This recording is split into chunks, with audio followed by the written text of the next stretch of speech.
Go ahead. Let's get into our winners. Uncle Dave, I'm going right back to the guy that I used there last week. And you already mentioned him, Justin Thomas, 22-1. Talked about him last week on the pod. Really, nothing has changed for me. He's won here before. His iron play has been absolutely excellent. I think if he putts well, we'll see him on the leaderboard on Sunday. And this is a guy that had to deal with a lot of wind stuff there last week. I think that could help him there this week. Believe it or not, the fact that he had to grind through and still ended up having a pretty good tournament. He's just been too good. JT's going to end up in the winner's circle at some point this year. I think there's a very good chance it could be this week. I'm going to give you guys a long bomb. I was looking through all these golfers and I found Chris Kirk at 200-1.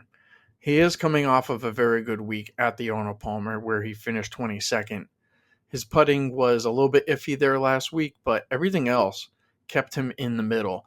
And I think that this is a course that kind of suits a guy like Chris Kirk. If he can end up getting some putts to go down, and if you look at his stats, when he putts well or he putts just say average, he ends up on the leaderboard some way, somehow, just because the rest of his game, is that solid. I think he's a really good long shot ticket to go ahead and have.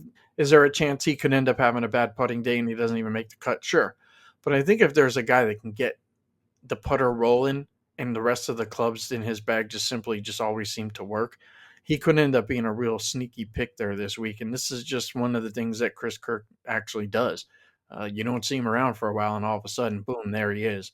And to be honest with you, it's just because his putter works really well. So I was looking for a long bomb that I liked there this week. So I'm going to give you guys Chris Kirk 200-1. And then my other winner there, Justin Thomas, 22-1. What do you got there, Uncle Dave, for your winners? Well, Chris Kirk would make our year, wouldn't he? Yeah, we could stop doing the podcast. Yeah, I'm with you on Justin Thomas at 22-1. He's a great wind player. I mean, he's got one of those swings that can really be beneficial in the wind. I think it allows him to control the ball flight and distance effectively, and that's what you're going to need. The other two, probably not going to be surprised too much. I took Hideki again at 28-1. I mean, he's only one of 5 players to finish in the top 20 here each of the last 2 years. We know he won't be overcome by the moment. And lastly, I couldn't believe these odds. Sepp Straka at 60-1. The guy's top 10 in par 5 scoring, and all par 5s here this week. All 4 of them are reachable. And it's windy on the weekend.